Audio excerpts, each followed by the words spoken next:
Hello viewers, welcome to Road to Success YouTube channel.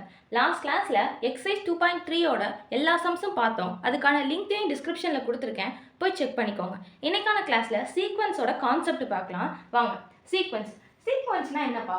சீக்வன்ஸ்னா ஒரு நம்பர்ஸை நம்ம கமா யூஸ் பண்ணி எழுதுறது. அதாவது 1, 3, 5, 7, and so on. இந்த மாதிரி ஒரு செட் ஆஃப் ஆல் ஒரு நம்பர்ஸை நம்ம வந்துட்டு கமா யூஸ் பண்ணுறோம்ல, கமா யூஸ் பண்ணி எழுது. இந்த ரெண்டு நம்பர்ஸ்க்கு இடையில கமா அப்படிங்கிற ஒரு மேத்தமெட்டிக்கல் சிம்பிள் மட்டும்தான் வரணும். வேற எந்த ஒரு மேத்தமெட்டிக்கல் எக்ஸ்பிரஷனோ சிம்பிளோ வரக்கூடாது. அதாவது மல்டிப்ளிகேஷனோ அடிஷனோ பிராக்கெட்ஸோ இந்த மாதிரி எந்த விதமான மேத்தமெட்டிக்கல் சிம்பிள்ஸும் வரக்கூடாது கமாவை தவிர, இந்த ரெண்டு நம்பருக்கும் இடையில. சரியா?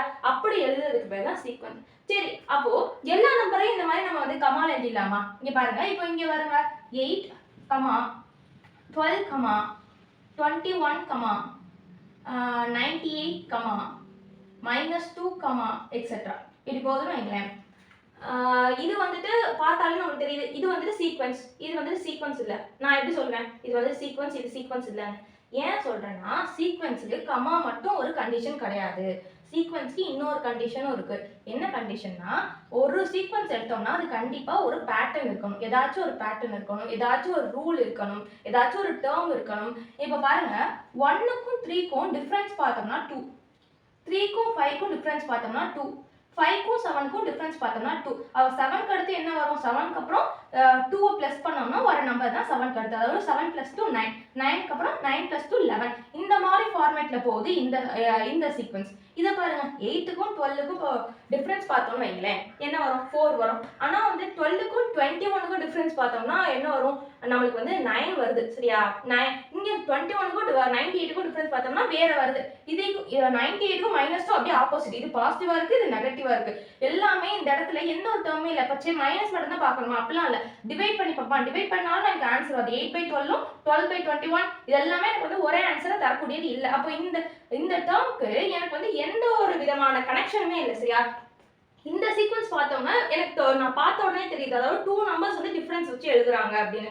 ஆனால் இந்த சீக்வன்ஸ் பார்த்தோம்னா எந்த ஒரு கனெக்ஷனுமே இல்லை. ஸோ சீக்வன்ஸை பொறுத்த வரைக்கும் மெயின் திங் வந்துட்டு கனெக்ஷன்ஸ். அதாவது ஏதாச்சும் ஒரு பேட்டர்ன் இருக்கணும், டேர்ம் இருக்கணும், ரூல்ஸ் இருக்கணும். சரியா? அந்த மாதிரி எழுதுறதுக்கு பேர் தான் சீக்வன்ஸ். இப்போ நெக்ஸ்ட் ஒரு எக்ஸாம்பிள் பார்க்கலாம். நெக்ஸ்ட் என்ன பார்க்கலாம்? 10, 20, 30, 40, etc. இது பார்க்கறதுக்கு எப்படி இருக்கு? 10 10 இன்க்ரீஸ் ஆயிருக்கு. 10ஓட 10 ப்ளஸ் பண்ணியிருக்காங்க, 20ஓட 10 ப்ளஸ் பண்ணியிருக்காங்க, 30ஓட 10 ப்ளஸ் பண்ணி இது அண்ட் சோ ஆன் கொடுத்துட்டாங்களா? அதே மாதிரிட்டு எப்போதுமே சீக்வன்ஸ்ல இந்த வந்து நம்ம எப்படி வச்சுக்கணும்னா இந்த 3 டாட் தான் வைக்கணும். ஏன் 3 டாட் வைக்கணும்னா இது வந்து மேத்தமெட்டிக்கல் ரூல். சரியா? எப்போதுமே நம்ம வந்துட்டு இந்த மாதிரி சோன் கொடுத்தோம் அண்ட் சோன் கொடுத்தோம்னா 3 டாட்ஸ் தான் வைக்கணும். உங்களுக்கு இப்போ யூஸ் ஆகலைனாலும் பரவாயில்ல, உங்களுக்கு வந்து ஃபியூச்சர்ல ரொம்பவே இது யூஸ் ஆகும். என்ட்ரன்ஸ் எக்ஸாம் இந்த மாதிரி நீங்க யூஸ் பண்ணும்போது நீங்க பார்த்துக்கோங்க, எப்போதுமே 3 டாட் தான் வைக்கணும். ஏன் 3 டாட் வைக்கணும்னா, எந்த ஒரு நம்பர் எடுத்தாலுமே முன்னாடி ஒரு நம்பர் இருக்கும், பின்னாடி ஒரு நம்பர் இருக்கும். ஸோ இந்த 3 நம்பரை ரெப்ரசென்ட் பண்றதுக்காக தான் இந்த 3 டாட். சரியா?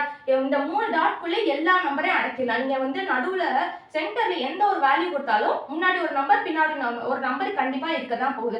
அதை ரெப்ரசென்ட் பண்றதுக்கு இந்த மாதிரி மேத்தமெட்டிக்கல்ல 3 டாட்ஸ் வந்துட்டு வைக்கிறாங்க. சரியா? 3 டாட்ஸ் தாண்டிலாம் வைக்கக்கூடாது. 3 டாட்ஸ் தான் அலௌட். இது வரைக்கும் உங்களுக்கு தெரியாம இருந்துச்சுன்னா தெரிஞ்சுக்கோங்க. நெக்ஸ்ட் ஒரு எக்ஸாம்பிள் பாருங்க. நெக்ஸ்ட் ஒரு எக்ஸாம்பிள் என்ன வச்சுக்கலாம்? 1, 4, 9. இது பார்க்க எப்படி இருக்கு? அதாவது 1 ஸ்கொயர் பண்ணா 1, 2 ஸ்கொயர் பண்ணா 4, 3 ஸ்கொயர் பண்ணா 9. சரியா? இது வந்துட்டு ஒரு எக்ஸாம்பிள். நெக்ஸ்ட் எக்ஸாம்பிள் பார்த்தோம்னா 2, 4, 16. ஓகேவா? இது பார்த்தா எப்படி இருக்கு? அதாவது 2ஓட 2 மல்டிப்ளை பண்ணா 4, 4ஓட 2 மல்டிப்ளை பண்ணா 16. இந்த மாதிரி இருக்கு. ஆனா இந்த சீக்வன்ஸும் எனக்கு ஒண்ணு இல்லைன்னு நான் சொல்றேன்.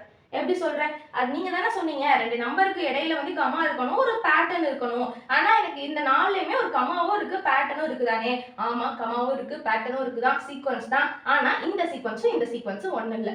ஏன் ஒண்ணு இல்லைன்னா, இங்க பாருங்களேன், இங்க வந்து இந்த கமாக்கு அடுத்து அண்ட் சோ ஆன் கொடுத்துருக்கேன் 3 டாட்ஸ். ஆனா இந்த கமாக்கு அடுத்து இங்க நான் அண்ட் சோ ஆன் கொடுக்கல, அதாவது 3 டாட்ஸ் கொடுக்கவே இல்லை. அப்படின்னா என்ன அர்த்தம்னா, இது வந்து எண்ட்லெஸ், இது வந்து முடிவே இல்லாத ஒரு டேர்ம். இது வந்து முடிவு உள்ள டேர்ம், அதாவது முடிவே இல்லாத டேர்ம். அதாவது லாஸ்ட் டேர்ம் இல்ல, நம்ம லாஸ்ட் டேர்ம் அவங்க கொடுக்கல அப்படின்னா இது வந்து இன்ஃபைனைட் சீக்வென்ஸ்.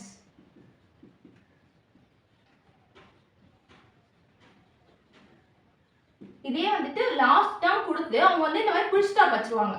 இதுக்கப்புறம் வந்துட்டு அவங்க எதுவுமே கொடுத்துருக்க மாட்டாங்க, எந்த ஒரு நம்பருமே வந்திருக்காது. சரியா? அந்த மாதிரி இருந்துச்சுன்னா இது finite sequence.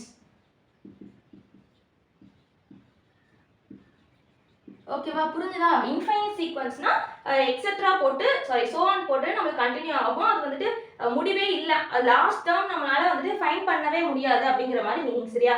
Finite சீக்வென்ஸ்னா last number, இதில் லாஸ்ட் நம்பர் என்ன 9, இதோட லாஸ்ட் நம்பர் என்ன 16, பார்த்தாலே தெரியுது இதோட லாஸ்ட் நம்பர் வந்துட்டு என்ன அப்படிங்கிறது. ஸோ இது வந்து ஃபைனைட் சீக்வென்ஸ், இது இன்ஃபைனைட் சீக்வென்ஸ். இன்ஃபைனைட் சீக்வென்ஸ்னா ஒரு நம்பர்ஸ் நம்ம வந்து கொடுத்துருக்க சீக்வென்ஸை கவுண்ட் பண்ணவே முடியாது. கவுண்ட் பண்ணி பார்க்கணும், அதை 1 2 3 4 4க்கு அப்புறம் நிறைய சோன் போயிட்டே இருக்கு. அதாவது என்ன நம்பர் கொடுத்தாலும் வந்துட்டே இருக்கும். ஸோ வந்துட்டு 4க்கு அப்புறம் என்ன போயிட்டே இருக்கும், அதனால இது வந்து கவுண்ட் பண்ண முடியல. ஆனால் இந்த நம்பர்ஸ் பாருங்க 1 2 3 1 2 3, அதாவது 3 நம்பர்ஸ் தான் இருக்கு அப்படின்னு என்னால் கவுண்ட் பண்ண முடியும். சரியா? இதுதான் ஃபைனைட் சீக்வென்ஸ். முதல்ல சீக்வென்ஸ்னா என்ன, ரெண்டு நம்பருக்கு இடையில கமாங்கிற மேத்தமெட்டிக்கல் எக்ஸ்பிரஷன் தான் கொடுக்கணும். அதே மாதிரி சம் பேட்டர்ன்ஸ் இருக்கணும், ஒரு டேர்ம் இருக்கணும், ஒரு ரூல் இருக்கணும். அந்த மாதிரி இருந்துச்சுன்னா சீக்வென்ஸ்.